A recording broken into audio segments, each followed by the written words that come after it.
Welcome to Jesus Changes Everything, a daily podcast dedicated to providing a fresh look at the ancient and glorious truth that Jesus not only reigns, but is busy about the business of bringing all things under subjection, that celebrates the wonder and the glory that he has been given all authority in heaven and on earth.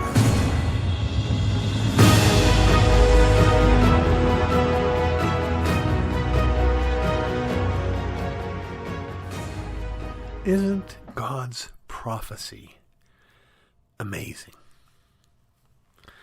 What if I told you that the Son of God was going to be born in a tiny little village outside of Jerusalem? What if I told you that the Son of God was going to be called out of Egypt?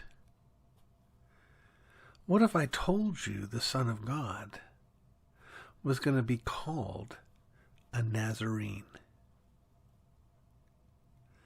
How is it possible for one person to be from Bethlehem, from Egypt, and from Nazareth?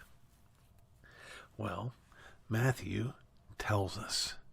Matthew reveals how it is that God made all of these old covenant prophecies about the coming of the Messiah come true and be fulfilled in one man.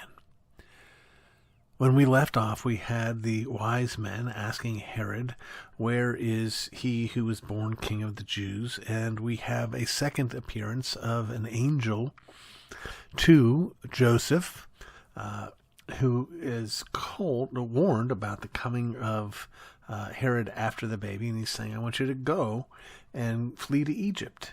He says this, "Arise," this is verse 13 of chapter 2 of Matthew, "Arise, take the young child and his mother, flee to Egypt, and stay there until I bring you word, for Herod will seek the young child to destroy him." When he, that is Joseph, arose, he took the young child and his mother by night and departed for Egypt, and was there until the death of Herod, that it might be fulfilled, which was spoken by the Lord through the prophet, saying, "Out of Egypt I called my son." Well, when the wise men did not return the way they had come, Herod got angry, and he called for the death of all the babies who were born in Bethlehem 2 years old and under. And this, too, is a fulfillment of prophecy, as we're told in verse 17. Then was fulfilled what was spoken by Jeremiah the prophet, saying, "A voice was heard in Ramah, lamentation, weeping, and great mourning, Rachel weeping for her children, refusing to be comforted because they are no more." This is a horrific account. Unbelievably vicious behavior from King Herod. An unbearable heartache for all those mothers and fathers who lost their children because of the foolish rage of Herod. But this was ultimately God's plan. And he did not waste time taking Herod away. So verse 19 tells us, "Now when Herod was dead, behold, an angel of the Lord appeared in a dream to Joseph," this is the third time, "in Egypt, saying, Arise, take the young child and his mother, and go to the land of Israel, for those who sought the young child's life are dead." I'm not sure, well, actually we're going to find out here in just a minute who was reigning over Judea at this point, but I'm guessing that they were assuming, and maybe even Herod did for a time, assuming that his gambit of killing all these babies in Bethlehem actually paid off. Verse 22 says, "But when he," that is Joseph, "heard that Archelaus was reigning over Judea instead of his father Herod, he was afraid to go there. And being warned by God in a dream, he turned aside into the region of Galilee. And he came and dwelt in a city called Nazareth, that it might be fulfilled which was spoken by the prophets, he shall be called a Nazarene."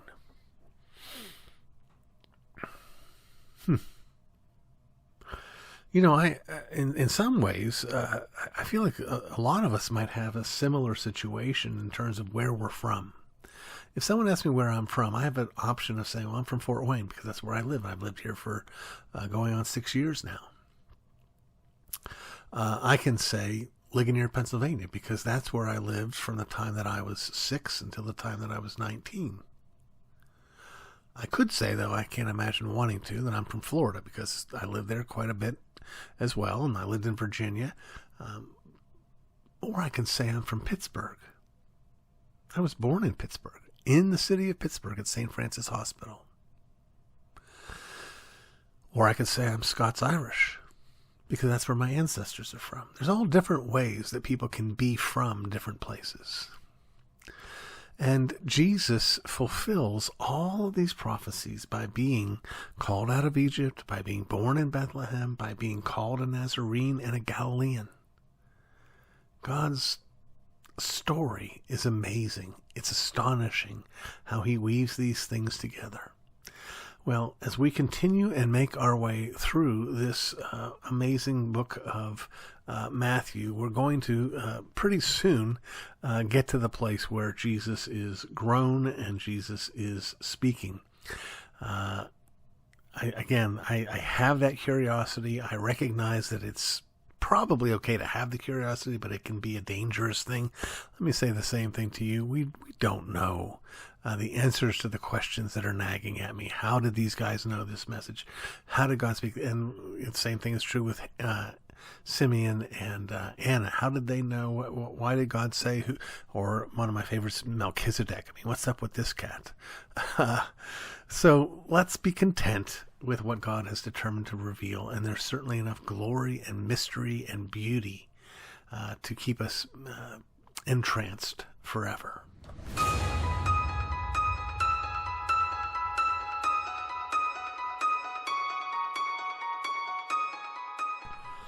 Well, if you've been listening for any length of time, you know that I'm not shy about stretching the limitations that I have set on myself. That if I want to do something and it's a little bit outside the lines of what I've drawn, I'm willing to do it anyway. And so here we are doing yet another one of our ism segments, although this is a word that doesn't end with ISM like our other isms, but rather ends with YSM. So as you can see, I mean, sometimes I's and Y's, they trade places all the time, so it's okay for me to do this. Our word is cataclysm.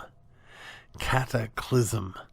And I thought it would be a fitting thing to cover, not because it's an ideology, but it is or can be anyway, the kind of fruit that can come out of an ideology. Cataclysmic events happen. I think for those on the left side of the political spectrum, they are living in cataclysmic times as the Supreme Court, populated as it is by three justices that were nominated under President Trump and with other conservatives who've been there longer, actually overturned Roe v. Wade, upheld or overturned significant restrictions on guns in New York, and is even looking at sort of diminishing the federal power over the governing of rules for elections. So all sorts of things that are like just great trauma to people on the left, and cause for celebration among people on the right. However, I think that my goal is not simply to say, such a shame that those people on the other side of the spectrum are having to go through these cataclysms, but rather to suggest that none of these stories are anywhere near their end, and that we might expect some significant cataclysmic events coming soon. That is, I've suggested that people on the left will not take these decisions lying down, even though they're perfectly legal and appropriate. But that doesn't make it, that doesn't really help when you're dealing with those who are not especially rational, when you're dealing with those who are more content to emote than to think through issues carefully. So there's just, then you have inflation running away like it never has before. You have these food events where we're having just destruction of massive food production facilities, as well as mass massacres of various and sundry kinds of animals that are meant to be food. I mean, it's not a calm, peaceful year, is it? Yes, we have weathered most of the drama, the immediate drama related to COVID-19, but even so much of what we're going through, including this potentiality of deep food shortages, are related to the outworking of what was done before. Then you have the Great Reset, you have the World Economic Forum, you have all these things coming together and suggesting, again in my mind, suggesting some significant cataclysmic things coming. That's what the word means. The word means great, deep change. Typically violent and destructive change.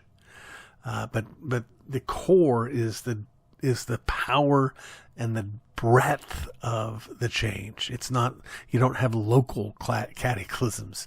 You have broad cataclysms that shake nations and continents and alliances. And,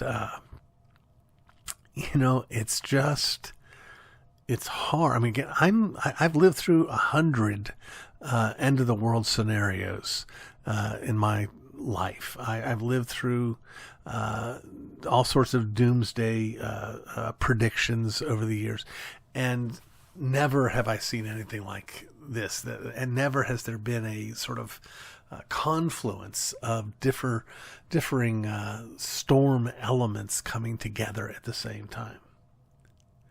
Now, I'm not saying all this, as vague as I may have been, to frighten anybody. I am trying to remind us of our calling, that we are to rest in the Lord, that we are to trust in Him, that we are to believe that we are in His good hands, which doesn't mean, by the way, that we won't be swept up in a cataclysm.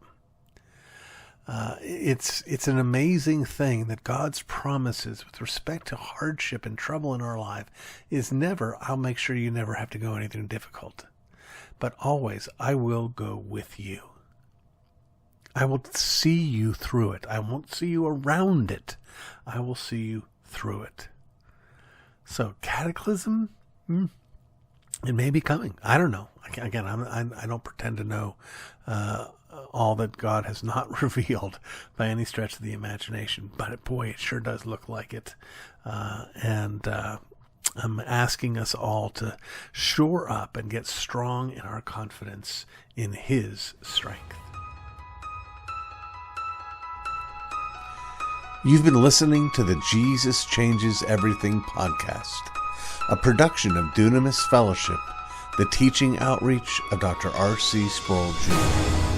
If you've enjoyed this podcast, we encourage you to subscribe, which you can do at all the usual outlets, to tell your friends, and to spread the word. To learn more about the work of Dunamis Fellowship, please visit rcsproulJR.com. And join us next time on Jesus Changes Everything.